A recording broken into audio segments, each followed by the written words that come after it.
Imagine waking up tomorrow morning, walking out your front door, and simply vanishing from the face of the earth. No phone, no wallet, no trail left behind. To the people who love you, it's an agonizing, open-ended nightmare. But imagine an even more heartbreaking reality. What if your body is found, but you have been stripped of the one thing that connects you to humanity? Your name. For nearly 4 decades, a young woman lay in a quiet cemetery in Troy, Ohio, known only by the clothes she wore when her life was cruelly taken. It is the morning of April 22nd, 1981. A local driver pulls over onto the shoulder of Greenlee Road, just outside the quiet town of Troy. As he steps out into the crisp, morning air, his eyes catch something unusual in the grass of a nearby drainage ditch. He walks closer, his heart dropping as the shape clarifies. It is the body of a young woman. When Miami County detectives arrive on the scene, they are met with a deeply perplexing puzzle. The victim is young, likely in her late teens or early 20s, with striking reddish-brown hair braided into pigtails. She has no identification, no purse, no jewelry. The only defining feature is a beautiful, distinct handmade deerskin poncho jacket with long leather fringe. The local coroner determines she had been deceased for only a matter of hours. Her life ended by strangulation. Detectives immediately launch a massive investigation, convinced someone will recognize this unique jacket. They print flyers, blast her description to regional news stations, and check every missing persons report from Ohio to neighboring states. But day after day, the phone remains completely silent.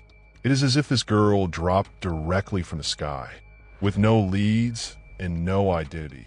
The local community wraps her in their collective grief, burying her under a simple stone that reads, Jane Doe. But to the detectives in the town, she will forever be remembered by a haunting nickname, Buckskin Girl. As the weeks bleed into months, and the months dissolve into decades, the active investigation slowly grinds to a halt. The physical evidence, the buckskin jacket, her clothing, the forensic photographs, is carefully packed into cardboard boxes and placed on a steel shelf in the police property room. The original detectives on the case grow old and retire, passing the heavy, unresolved burden of Buckskin Girl to a new generation of law enforcement. For 37 years, her timeline remains completely frozen. How does a human being completely slip through the cracks of modern society for that long? She had a childhood, a family, a kitchen table where she once sat, yet the system acted as though she had never existed. In the early 2000s, forensic science experiences a massive technological boom.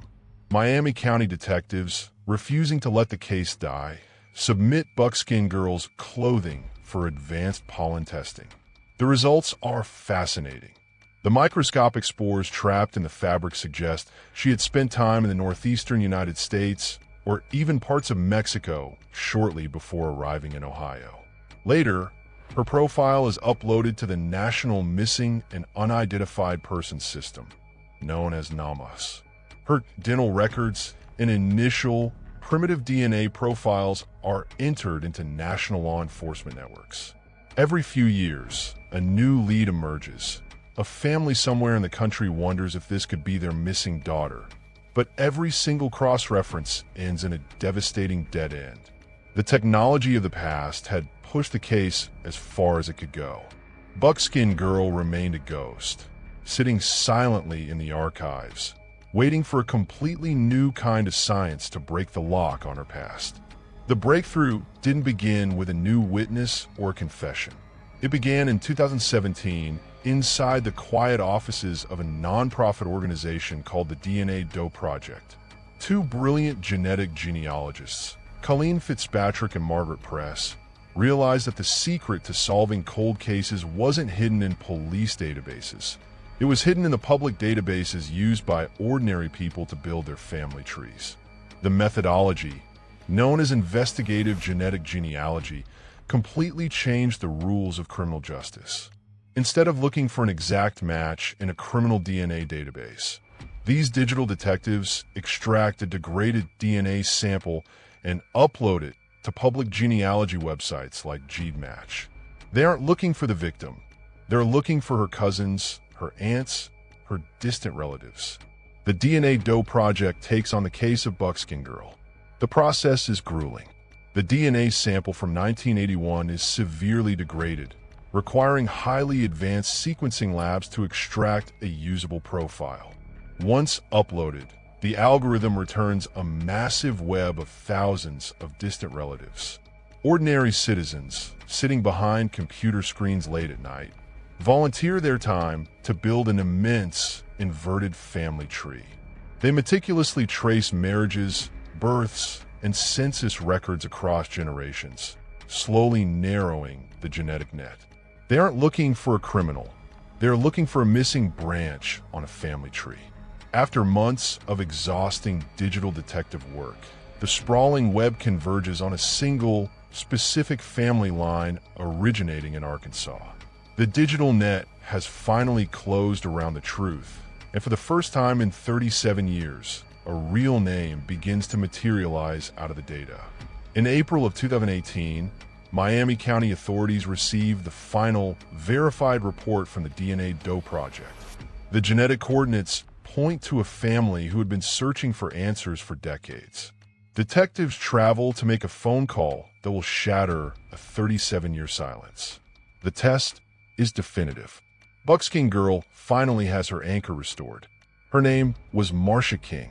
She was just 21 years old when her life was taken. The revelation hits the true crime community and her family like a tidal wave. Marcia had left her home in Arkansas in 1980, a young woman seeking adventure, heading towards the East Coast. When the calls home stopped, her mother, a deeply resilient woman, refused to change her phone number or move out of her house for nearly 40 years, desperately hoping that one day, Marcia would call home or walk through the front door. The resolution brings an immense, bittersweet closure. Marcia is no longer an anonymous statistic buried under a nickname in an Ohio plot.